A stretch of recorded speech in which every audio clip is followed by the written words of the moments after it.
Olá, bom dia, bem-vindo, bem-vinda ao programa Manhã Viva. Como eu gosto de dizer, uma manhã viva é uma manhã vivida na presença de Deus. E é isso que nós queremos para você nessa manhã, uma manhã viva. O nosso programa hoje está especial, nós vamos refletir a fé, a religiosidade e o bem-estar. O papel da fé, a importância da fé nos momentos bons e também nos momentos difíceis da nossa vida. Para essa partilha, nós recebemos o padre Belchior, jesuíta, com longa experiência na formação, nos exercícios espirituais e no acompanhamento espiritual de tanta gente. Ele vai nos ajudar a compreender como a espiritualidade pode ser fonte de graça, de força, de cura e de esperança para cada um de nós no nosso dia a dia. Antes de iniciarmos o programa, você sabe, não é? Nós gostamos de começar o programa sempre com um momento de oração, não é? E como o padre Belchior está aqui hoje, ele vai conduzir esse momento de oração para a gente. Padre, muito bem-vindo, obrigada por estar aqui. Agradeço eu tenho que agradecer. Que bom. Então, o senhor poderia conduzir para nós um momento de oração, para nós aqui, para quem está em casa também? Então, em nome do Pai, do Filho e do Espírito Santo. Amém. Que todas as nossas intenções, trabalhos, processos, tudo vá ordenado pura e totalmente servir e louvar Nosso Senhor Jesus Cristo. Glória ao Pai, ao Filho e ao Espírito Santo, como era no princípio, agora e sempre. Amém. Amém. Amém. Que seja assim de fato. Hoje, além da conversa com o padre Belchior, nós temos uma rúbrica de culinária. Olha, vocês não devem estar sentindo o cheiro por aí, mas aqui já começa a cheirar bem aqui no estúdio, viu? Vamos lá ver o que é que a Leila traz para nós de surpresa hoje para esse momento de culinária.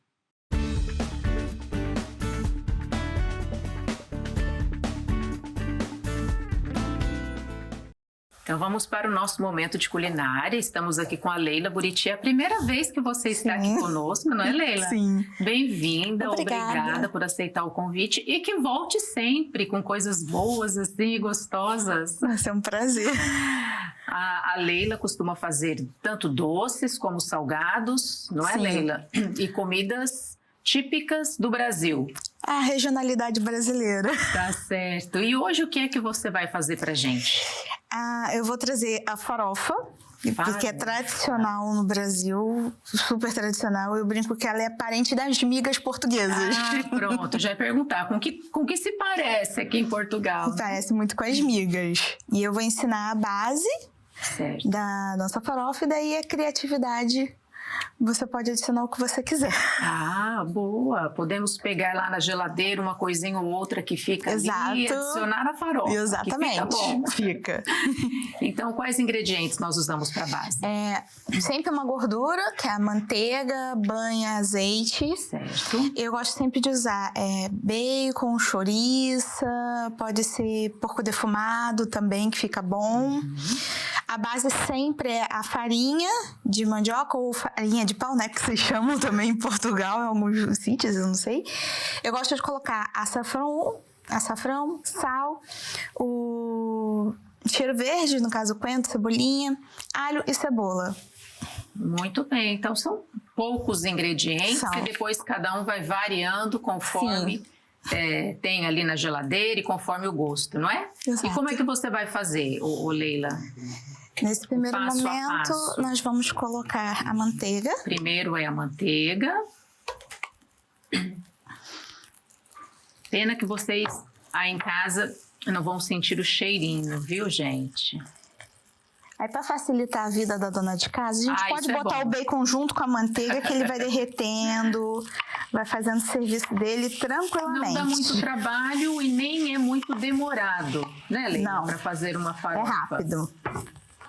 E é um bom acompanhamento para o arroz. Arroz, churrasco. Churrasco, vai fazer o molho vinagrete. Não, vinagrete é no Rio de Janeiro. Molho à campanha, que tomate, cebola, pimento, Sim. e a gente coloca azeite, vinagre, tudo de acompanha bom. perfeitamente bem. Tudo de bom. Olha, então você continua aí, passo a passo com a receita da farofa. Nós vamos ali conversar com o Padre Belchior e já a gente volta para acompanhar. Tá bem, Leila? Então você fique ligadinho aí, olha, a base não é difícil, é uma gordura, o bacon, a farinha de mandioca, cebola, alho, um cheirinho verde, uns temperinhos e a base tá feita. Daqui a pouco a gente volta para ver como ficou, hein?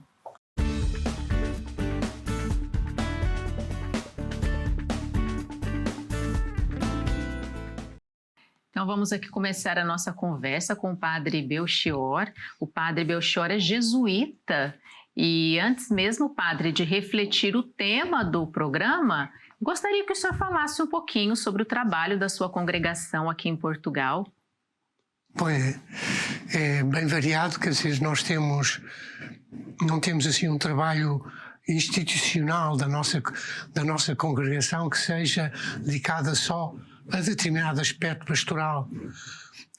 O nosso fundador deixou de nos dito que onde era mais necessário e onde houvesse mais falta. Portanto, vamos fazendo, temos ensino, temos 2 colégios, um em Lisboa e outro junto a Santo Tirso. Temos também, na linha da juventude, temos também o que nós chamamos centros universitários e que temos vários, temos começando pelo norte, temos Braga, Coimbra, Porto, Coimbra, Lisboa e também ocasionalmente em Évora, uma vez que o Senhor Arcebispo de Évora entregou a nossa responsabilidade à Pastoral Universitária de Évora. Fazemos atividades de verão, muitas, com várias associações, uma é de inspiração da companhia, que é o Cantil, outro que é dedicado aos alunos dos colégios, que é Campináceos, e tem outro que é dedicado a pessoas de meios débeis financeiramente, com dificuldades financeiras, e simultaneamente com alunos, com jovens que não os têm. Portanto, envolve no verão uma enormidade de jovens, tanto como animadores como frequentadores, participantes, isso na área da juventude. Depois, na área mais para cima um pouco, temos uma faculdade, que é a Faculdade de Filosofia de Braga, integrado na Universidade Católica Portuguesa. Temos também uma revista de nível intelectual, que é a Brutéria, e a Brutéria hoje em dia, felizmente, não é só a publicação da revista, mas é um centro cultural para artistas, para intelectuais, com uma grande biblioteca, enfim, com várias atividades que ao longo do ano fazem online muitas atividades de caráter cultural. Depois, o que é que me falta dizer mais? Temos também a nível religioso e a nível, somos encarregados pela Santa Sé, cá em Portugal, da Rede Mundial de Oração pelo Santo Padre, RMOP, e com uma revista ou 2 revistas e publicações a nível, e uma livraria, que é a Livraria do Apostolado da Oração, em Braga. Além disso, temos algumas paróquias, por exemplo, no Algarve, a começar pelo sul. No Algarve temos 2 ou 3 paróquias. Aí temos também, junto a Cristo Rei, temos no Pragal uma inserção social num bairro pobre com uma paróquia. Depois também em Lisboa temos também uma paróquia, que é a paróquia de São João Batista de Lumiar. Vamos ver se estou aqui a esquecer alguma coisa. É um trabalho amplo e variado, variado, tanto na área da espiritualidade como na ação social. Que bênção. Vamos tendo um bocadinho. Eu não queria faltar com nada, mas só posso que tenha faltar alguma coisa. Os meus companheiros desculpam. Mas deu para perceber bem. Padre, o tema do nosso programa, não é? Religiosidade e bem-estar. Gostaria que a gente refletisse um pouquinho o bem-estar à luz da fé, à luz do cristianismo, porque se calhar alguém pode pensar que o bem-estar é uma vida muito tranquila, sem sofrimento. E então, como é que nós refletimos o bem-estar à luz? Pronto, o bem-estar, quer dizer, evidentemente que não é, como acaba de dizer, e muito bem, não é o ter dinheiro, o ter descanso, o gozar da vida, não é esse bem-estar, não é? O bem-estar que vamos aqui falar é de uma outra natureza, de uma natureza espiritual e humana, não é? Não só espiritual, mas espiritual e humana. E essa, eu creio que podia definir um pouco o bem-estar como sendo a pessoa sentir-se bem consigo mesma, bem na sua relação com o Senhor, bem na relação com as pessoas, com a natureza, com tudo. E, portanto, a pessoa está em tranquilidade, está em bem-estar, é uma pessoa serena, calma, por assim dizer, mas sobretudo alegre, que leva consigo a alegria da sua boa disposição e do seu bem-estar.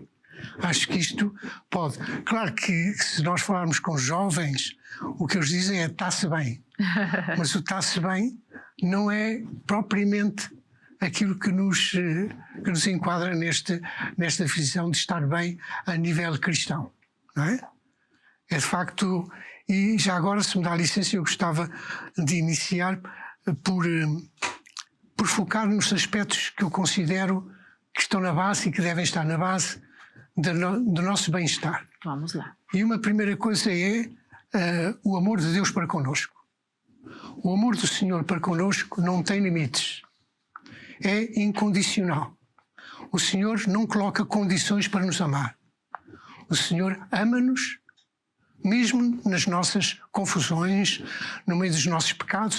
Aliás, Jesus disse: eu vim para os pecadores, não para aqueles que se julgam justos, mas para os pecadores. Portanto, o Senhor não nos pede condições. O Senhor ama-nos gratuitamente, com toda a sua ternura, com todo o seu... ama-nos e não nos ama em geral, a humanidade inteira, ou uma comunidade. Não. Jesus ama cada pessoa. Na sua particularidade. Tudo. E Jesus deu a vida por cada um de nós.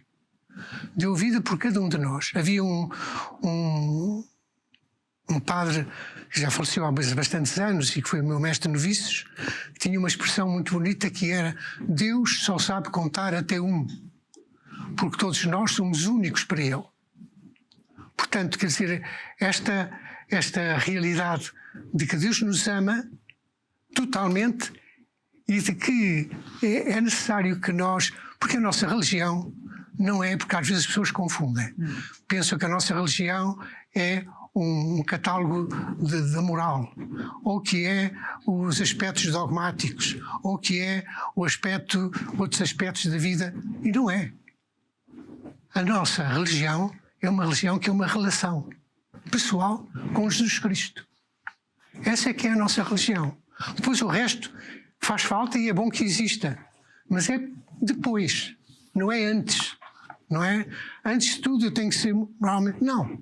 Antes de tudo eu tenho que procurar acolher a relação que o Senhor quer ter comigo.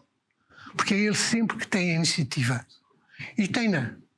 Nós é que andamos distraídos e não lhe damos atenção. Não é? Portanto, é este aspecto que eu penso que é fundamental para nós sabermos o que é o nosso bem-estar na vida cristã. Não é? Muito bem. Porque fora disto, depois não há capacidade para haver, de facto, uma sensação de bem-estar. Não é? Muito bem. Não sei se isto, a propósito disto, tem algum pedido de esclarecimento. Não, o senhor foi muito claro e nos deu uma aula aqui. Eu estava até anotando aqui, olha.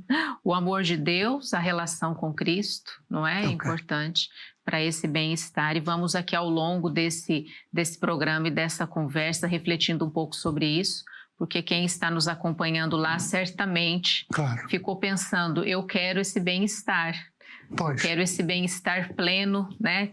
Todos nós queremos esse bem-estar, e o Senhor vai ao longo do programa nos indicando os caminhos para isso, procurando indicar os caminhos. Procurando indicar os caminhos. Eu não sei tudo. Nenhum de nós tem todo o caminho, não é? Nada. É isso. Vamos ajudando uns aos outros. Isso, dando essas orientações, é isso. Na sua experiência pastoral, padre, uma pessoa que vive bem a sua espiritualidade, essa relação com Deus, do amor de Deus, a relação com Cristo, isso tem impactos no seu dia a dia. Claro. Não é? Claro. Que relação o senhor faz nesse eu penso que vamos passar por isso, não é? Porque vai-me perguntar, calculo eu, então, e as pessoas que sofrem, como é que é? Também estão dentro, têm possibilidade deste bem-estar? Isto é um processo. Não são, por assim dizer, dados adquiridos em que a pessoa se instale. Não. O Senhor oferece-nos, de facto, essa possibilidade através desta nossa realidade, não é? E a nossa realidade tem os aspectos, porque as pessoas por vezes, como é que Deus, se há Deus, como é que há tanto sofrimento no mundo? Se há Deus, como é que o meu filho morreu? Se há Deus, como é que há guerra? Bom. Ora bem, Jesus vem-nos dizer que a vida humana é ótima, é boa, tem sentido e que não é para ser modificada, não é? Deus agora não vai interferir na nossa vida humana para termos uma vida fácil. Não. A nossa vida é o que é. Somos feitos de carne e osso. Esta carne e osso vai se corrompendo com a idade, ou com as doenças, ou com as bactérias, ou com as situações até de acidentes, vai se corrompendo. E também através das nossas próprias escolhas com liberdade. Nós também podemos contribuir ou não para que esta nossa vida seja mais rica, seja mais interiormente mais rica e ao mesmo tempo também possamos usufruir deste bem-estar. Como é que eu diria que uma das peças para mim fundamental do bem-estar é a aceitação da realidade? Em primeiro lugar, a pessoa tem que se aceitar a si mesma. Aceitar-se em todo o seu ser, não é? Aceitar até a história da sua vida. Nós temos todos uma história sagrada. A nossa vida é uma vida sagrada para o Senhor, não é? E, portanto, aceitar a nossa vida com os erros, com as falhas, com as ingratidões, enfim, com tudo aquilo que há, nós temos que aceitar a nossa realidade, dar-lhes nomes. É que eu tenho os meus pecados e tal. Pois, mas não há problema, todos temos. Todos somos pecadores. Aqui é outra base. Deus é o único e é santo. Outra base onde temos de partir é que todos somos pecadores. Não há ninguém que não seja, não é? E por isso mesmo o Senhor veio para nós. Porque nós somos pecadores, não é? Portanto, quer dizer, há que aceitar até os nossos pecados. Não para ficarmos neles, mas para que eles sejam oportunidades de crescimento pessoal. Não é? Os nossos pecados fazem-nos mais humildes, fazem-nos com maior compreensão para com as pessoas, para com as outras pessoas, que também têm erros, também têm falhas. Faz-nos, portanto, abre-nos à graça, porque o Senhor quer, efetivamente, a nossa felicidade. Muitas vezes pensamos que Deus nos castiga. Não. Nós é que nos castigamos a nós mesmos. Deus quer que nós sejamos felizes. Mas sejamos felizes em profundidade. No nosso eu mais profundo. Não na nossa facilidade. Não é nisso. Não é? Portanto, quer dizer, um dos aspectos que eu acho mais importantes na nossa vida de relação com o Senhor é aceitar a nossa realidade. Aceitar aquilo que somos, aceitar as contrariedades da vida, aceitá-las. Aceitar até os nossos próprios, como há pouco já disse, os nossos próprios pecados, não para ficar neles, mas para tirar deles fruto. E, portanto, quer dizer, porque nós não somos capazes de modificar a realidade no sentido de alterar a nossa saúde ou alterar outras coisas da vida que nos possam, ou alterar um desastre qualquer. Não, nós não temos capacidade para isso, não é? É a nossa realidade que temos que... Não sei se isso lhe sugere alguma pergunta que queira fazer, que queira implicar comigo. Eu fico pensando nas pessoas que podem dizer, não é? E como aceitar uma situação de sofrimento? Ora bem. Vivo numa situação de sofrimento, quero sair dela. Como aceitar? O que fazer? Né? Nós estamos também numa terra propícia, Fátima, não é? Exato. Que Nossa Senhora também pede sacrifícios, não é? O oferecimento do sacrifício. Mas eu penso que essa é uma realidade que faz muitos questionarem, Sim. Não é, padre? Há uma coisa que é inerente à nossa natureza humana, o sofrimento. Aí não podemos sair disso. Não há como escapar. Não há como escapar. Nem rico, todos, nem pobre, todos nós sofremos. Sim. Todos. Não é? Jesus é um exemplo disso. Sim. Ele mesmo é um exemplo disso, não é? Agora, eu costumo dizer que o sofrimento pode ser vivido de várias maneiras. Uma das maneiras é: só a mim é que me acontece isto, se Deus fosse bom, há aí tanto malandro e vive bem e eu aqui a sofrer, ou o meu filho é que sofreu, por exemplo. Portanto, pode ser da revolta. Viver o sofrimento numa situação de revolta, não é? Isso não acrescenta nada, infelizmente, só acrescenta tristeza, não é? Também podemos sofrer resignadamente. Não tem outro remédio. É o fatalismo. Não tenho outro remédio e a mim toca-me sofrer desta maneira, pois eu aguento. Isto também não acrescenta nada, não é? Ou podemos ver o sofrimento como oportunidades da pessoa crescer como pessoa, não é? O que é que eu tenho tido vários achaques, porque a minha idade é longa e, portanto, tenho tido vários achaques. Não é para aqui para estar aqui a fazer um relatório clínico, mas o que eu acho, uma das coisas que me salta à cabeça quando o médico me diz: o senhor está com isto, é dizer assim: quem sou eu para ser diferente dos outros? Se isto acontece com tantas pessoas, quem sou eu para ser diferente dos outros? Eu pertenço à natureza humana.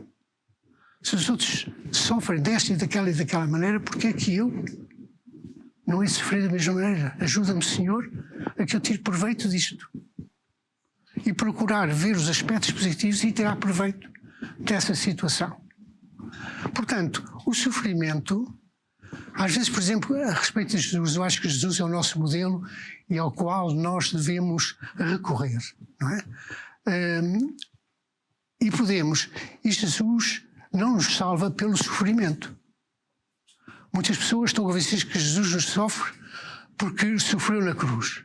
Não. Jesus sofreu com amor. E é o amor que nos salva. Não é o sofrimento. Não é?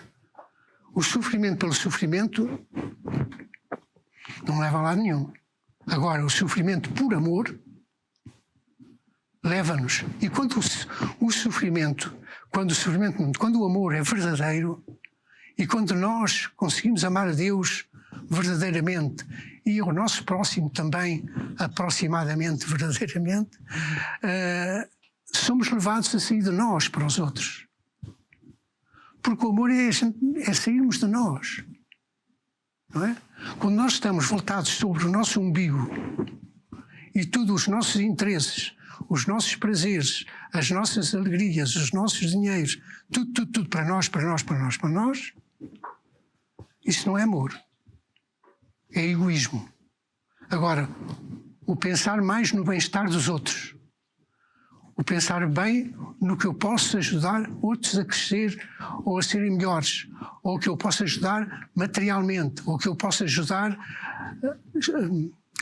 no acompanhamento a outros que sofrem. Então isso é completamente diferente, não é?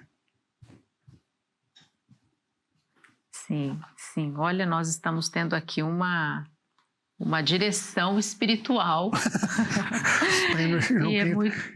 Eu sabe que isto é o como é que é explicar? Como é que isso costuma dizer? É o pecado profissional dos padres. E nós vamos aqui aproveitar. É pregar aos outros. Nós vamos aqui aproveitar desse pecado espiritual que para nós é uma graça, não é? O tempo, olha, passa rapidinho, já chegamos no final desta primeira parte do programa. A gente vai para um breve intervalo e já voltamos com o Padre Belchior para refletir um pouquinho mais sobre a fé, sobre o amor, sobre o oferecimento do sofrimento e tudo mais. Até já.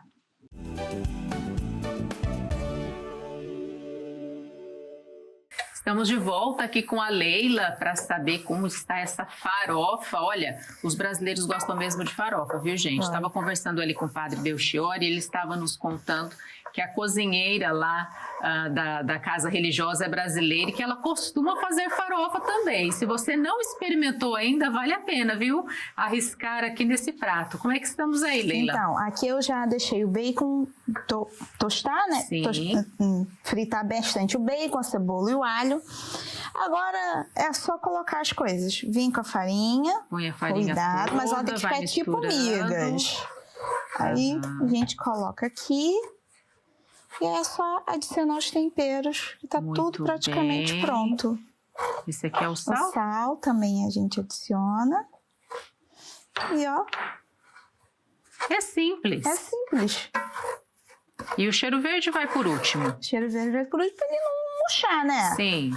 E aí, ó, ela fica tipo amigas, úmida. Muito bom.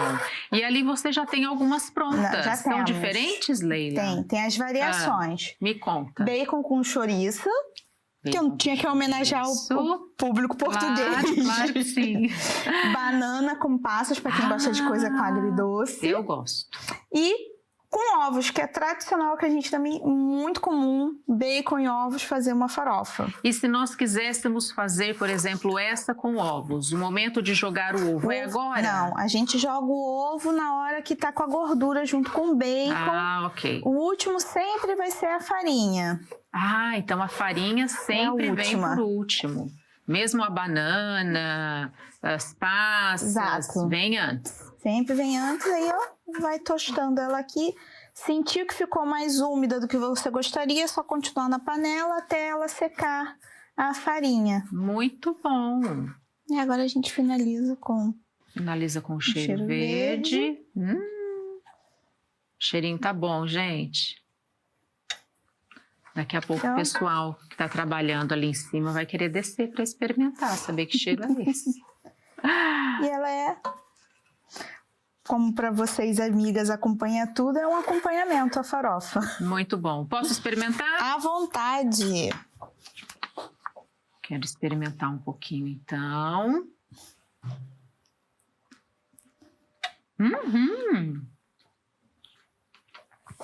Saborosa. Muito bom. Muito bom, Leila. Agora eu espero que os portugueses consigam fazer em casa a farofa, que é super fácil. Com certeza, com certeza. Olha, obrigada. Nada. Por ter vindo aqui, obrigada por partilhar conosco essa receita simples e saborosa.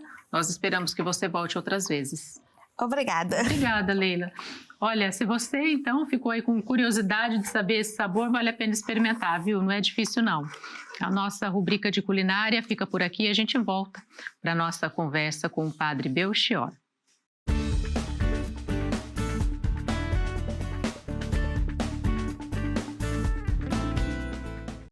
Estamos aqui à conversa com o Padre Belchior sobre religiosidade, bem-estar.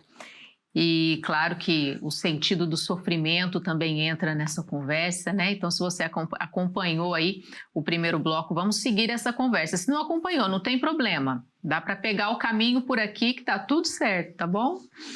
Padre, eu queria que o senhor refletisse um pouquinho para nós sobre a importância da oração, né? Nesse caminho de busca desse bem-estar que nós temos conversado aqui.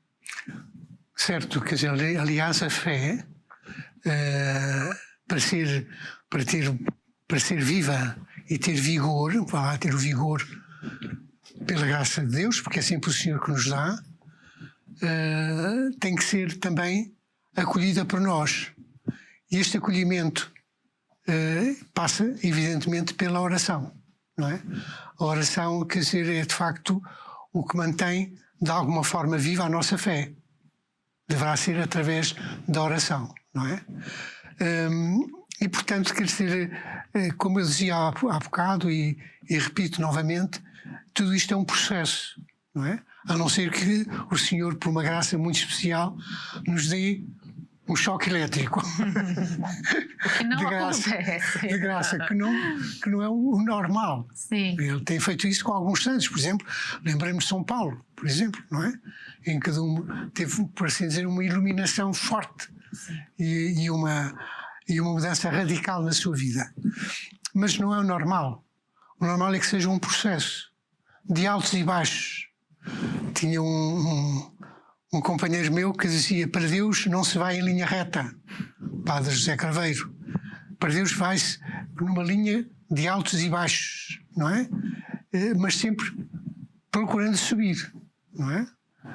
E crescendo através dos baixos que vamos tendo. Porque há baixos na nossa vida e que nós não devemos afligir. E a oração tem, de facto, um lugar muito especial, porque é uma relação. A oração é uma conversa, é um estar com o Senhor. Nós podemos estar de várias maneiras com o Senhor. Podemos estar com o Senhor numa Eucaristia. E estamos conjuntamente com toda a comunidade cristã em oração, e tem mais do valor porque é o sacramento dos sacramentos, não é? Por assim dizer. Quando rezamos orações vocais, como o terço, por exemplo, que é tão recomendado e tão bom, também é uma oração vocal. Mas aqui eu estou a apelar a um outro tipo de oração, que me parece que também tem o seu lugar, ou que deveria ter o seu lugar, que é a nossa conversa pessoal com o Senhor. O que é que eu tenho que agradecer ao Senhor hoje? Tenho alguma coisa a pedir-lhe? Estou com dúvidas a respeito disto, daquilo, daquele outro? Em que é que Ele me pode ajudar? Há tanta coisa, porque o nosso mundo interior,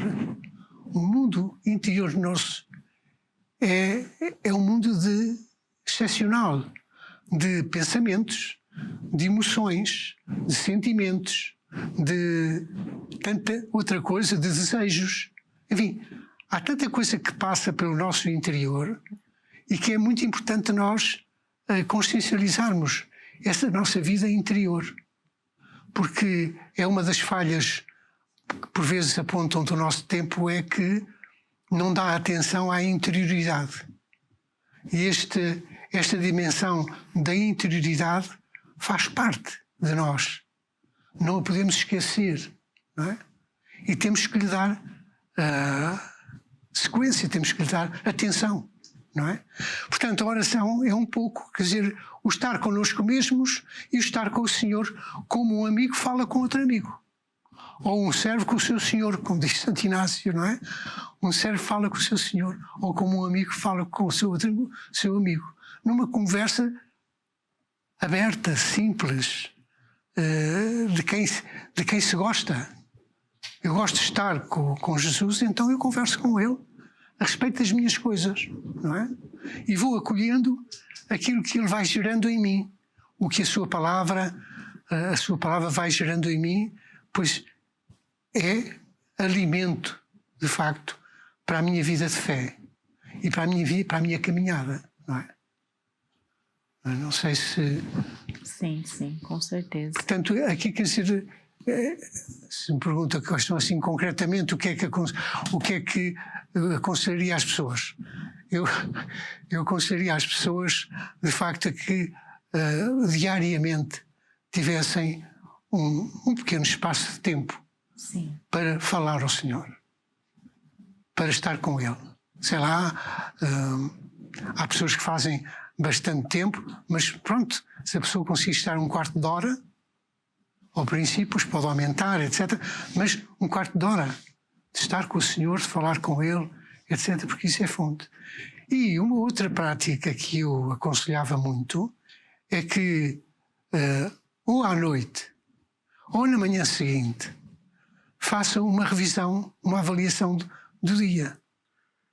A que nós chamamos exame, não é? Exame. Mas é a avaliação do dia. Onde é que o Senhor esteve presente na minha vida ontem? Ou este dia, ou neste dia? Onde é que o Senhor esteve presente? Onde é que eu me ausentei dele? Não é? Que atitudes tomei eu que estão conformes àquilo que Jesus quer? Ou que atitudes tomei eu que me deixaram desgostoso? Não é?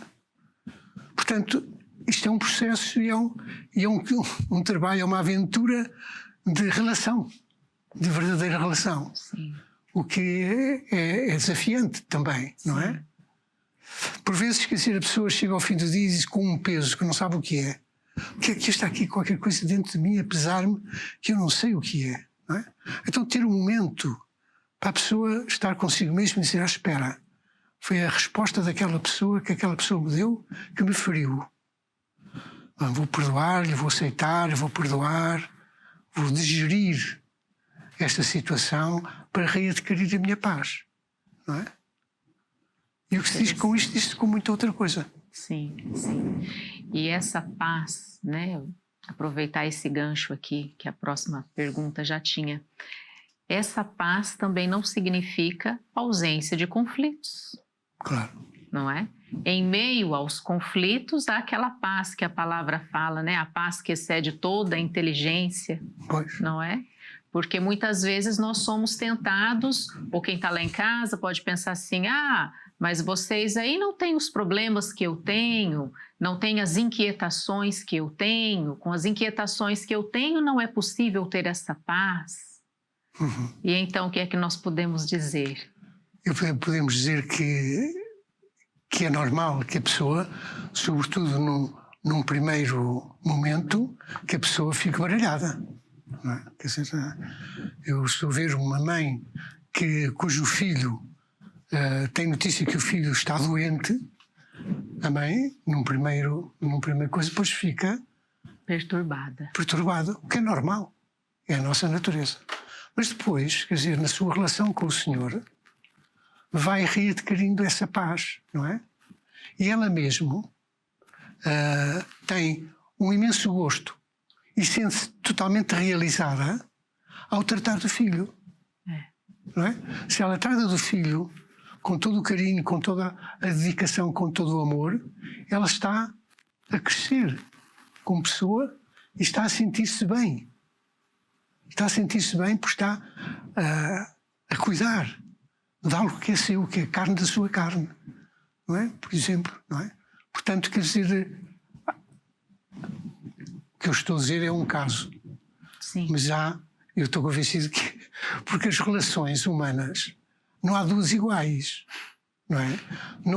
Eu não posso dizer à pessoa, olha, tens que rezar com Jesus desta e daquela maneira. Sim, eu dou-lhes umas pistas, sim, mas a relação é pessoal, porque não há duas relações humanas iguais. São todas diferentes, não é? Todas as relações humanas são diferentes. Onde está a riqueza, que é uma riqueza enorme. Não é? Portanto, o que estamos aqui a dizer são pistas para que depois as pessoas, na sua vida concreta, com a sua maneira de ser, com o seu temperamento, com a realidade concreta da sua vida, vá vendo o que é que pode tirar daqui que ajude a seguir. Vai encontrando o seu caminho. O seu caminho. Não é? Uma outra pista, penso que muito importante neste processo do bem-estar é o perdão. Certo. O senhor já fez algum comentário, né, no bloco anterior a respeito do perdão. Mas se o senhor quiser aprofundar um pouco mais Sim, essa sim. importância Acho do que é muito perdão importante. para esse bem-estar. Acho muito importante. Sim, o perdão é algo que Jesus pediu com muita insistência. Depois já vamos ao perdão como eu entendo, mas o perdão que Jesus pediu foi muito forte, não é? Perdoai aos vossos inimigos. Isto é de uma radicalidade total, não é? Que eu perdoo a uma pessoa que me pede perdão, etc., e que eu perdoo, tudo bem, mas dar o perdão aos nossos inimigos, a quem fez mal, isto é de uma radicalidade enorme. Mas só o amor vence. É o amor que vence. Não são as metralhadoras. As metralhadoras só fazem mal, só destroem. Não. O amor é que constrói a nossa dignidade e a nossa realidade de pessoas humanas, de seres com sensibilidade, com inteligência, com vontade, com capacidade de amar. Não é? Agora, de facto, na prática, vamos dizer às pessoas, bom, você tem que perdoar. Nunca se pode obrigar uma pessoa a perdoar. Nunca. O perdão tem que ser uma coisa que sai do coração livre de cada pessoa. Ninguém pode obrigar outra pessoa a perdoar. Não é o caminho, não é por aí. O caminho é o outro, é o de amar, de compreender, de ajudar a pessoa a digerir e a curar as feridas que tem. Porque as feridas levam tempo. E, portanto, o perdão não é automático. O perdão não é de carregar num botão. É um processo de digestão interior, de pouco a pouco, de pedir a ajuda ao Senhor. Nessas conversas, pessoas, Senhor, ajuda-me a perdoar. Eu quero perdoar. Por exemplo, há pessoas que querem perdoar e não são capazes. Sim. Mas, Senhor, ajuda-me, pouco a pouco, a perdoar, a digerir esta ferida e a ser capaz de perdoar. Deve ser, portanto, tem que se tratar com muita delicadeza a questão do perdão. Não é? Não se pode dizer, ei, tenho que perdoar. Não. Não é qualquer coisa que a gente possa obrigar alguém. Não. Perdão tem que ser qualquer coisa de livre, que sai livremente da pessoa. Tem que ser a pessoa inteira a fazer. E leva tempo. Portanto, temos que ter paciência. Paciência connosco mesmos. É uma das coisas que eu mais... É que nós temos que ter paciência connosco mesmos. Não é? Porque nem sempre conseguimos fazer aquilo que julgamos ser melhor. E neste tempo tão acelerado, também queremos as respostas interiores de forma muito rápida. Não. E não é repare assim. Que, já voltando atrás, à exigência de Jesus no perdão. Para ele era tão importante o perdão que ele colocou no Pai Nosso.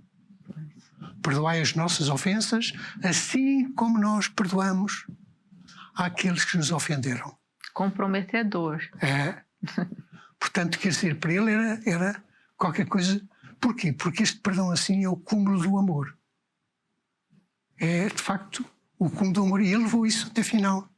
Na cruz o Senhor disse, quando estava a ser crucificado, perdoai-lhes, Pai, porque eles não sabem o que fazem.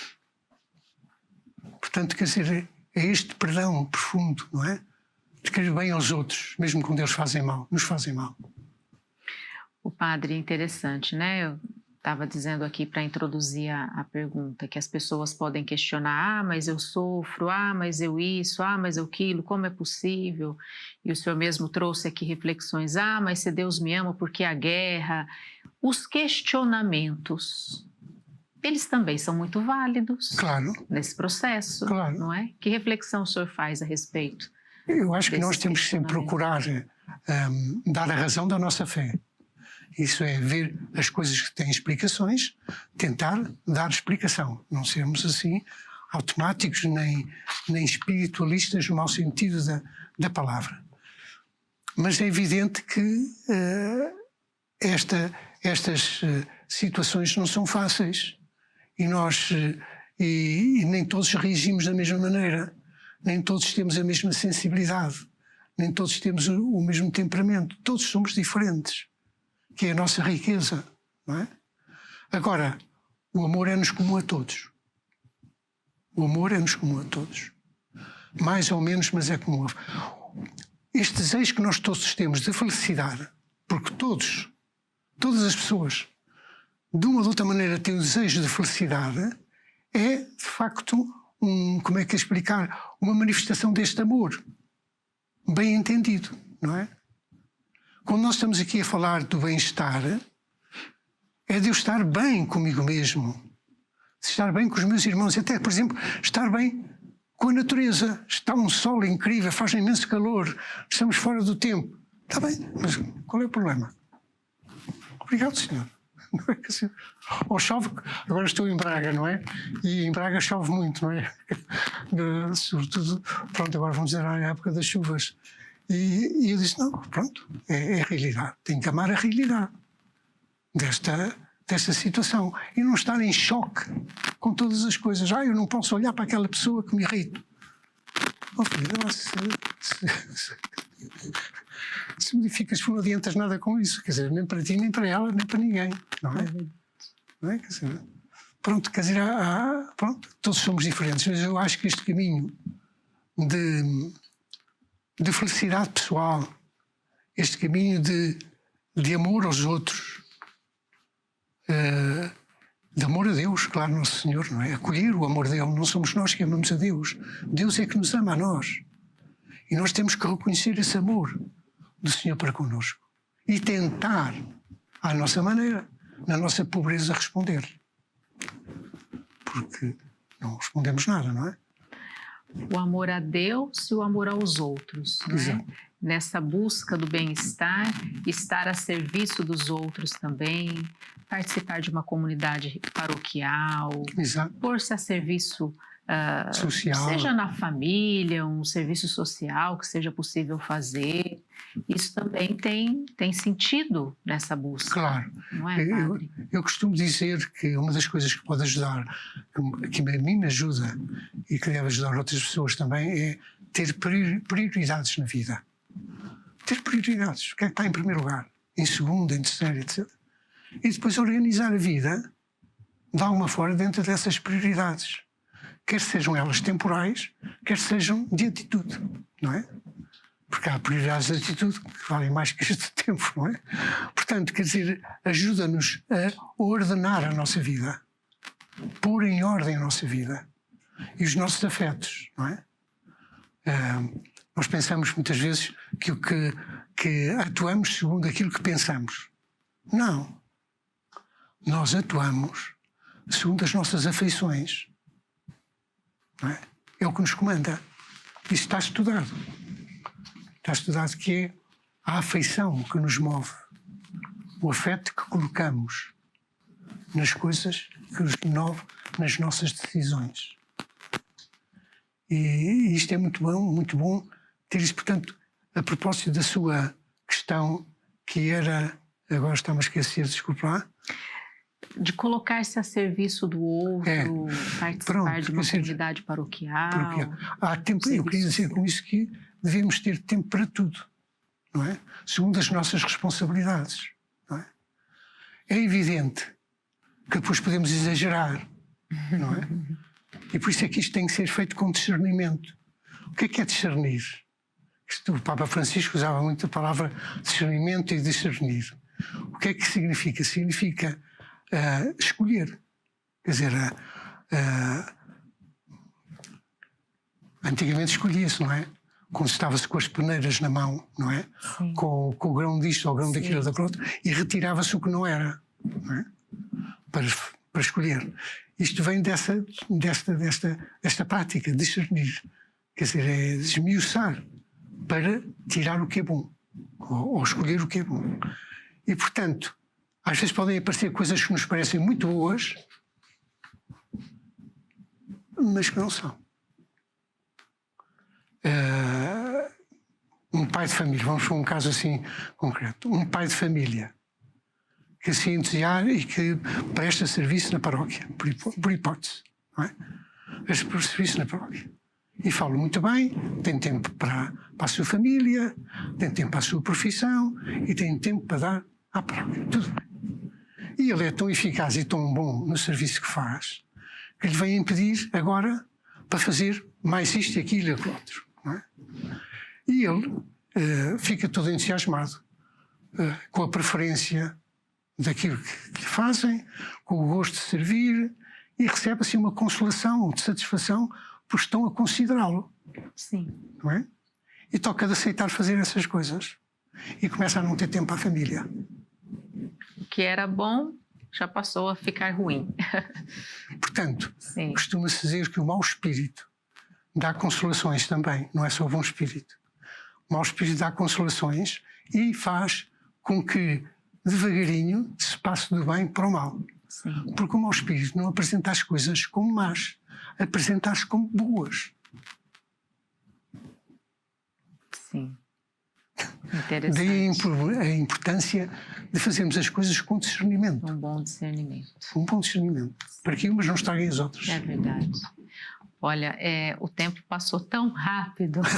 Nós já chegamos ao final do programa, praticamente, padre, e foi muito bom ter o senhor aqui. Para mim, foi uma direção espiritual. Eu gostaria de repetir esse programa com esse tema aqui, mais algumas vezes ainda, para explorar ainda mais assuntos. Mas agora, para finalizar, e de maneira breve, que o nosso programa realmente já está no final. O senhor gostaria de deixar alguma mensagem para quem ainda está lá em casa, faltando aí uma ponta de esperança no coração? Uma mensagem final? Sim. Eu diria aos jovens que a vida é bela e deve ser bem vivida, não é? De maneira positiva. Sim. De maneira positiva que eles procurem, busquem uma vida com cabeça, tronco e membros positiva, para bem dos outros e para bem pessoal também, não é? E deixava também esta coisa que é a pessoa de Jesus, isto é, nós nunca conseguimos explorar totalmente o que foi a vida de Jesus. Portanto, a contemplação dos Evangelhos, sobretudo dos Evangelhos, é de alguma forma uma fonte de riqueza e uma fonte de bem-estar enorme. Muito bem. Então Tá bem? fica a dica a última, né, das dicas do Padre Belchior. Vamos explorar então o Evangelho, não é? Ler mais, saber mais sobre o Evangelho de Cristo e também traduzi-lo na nossa vida e no nosso dia a dia, que certamente vamos crescer neste bem-estar que tanto refletimos aqui no programa. Nós ficamos por aqui. Mais uma vez, muito obrigada, Padre Belchior. Muito obrigada pela reflexão. Esperamos tê-lo aqui novamente. Nós ficamos por aqui. Até o próximo programa, se Deus quiser.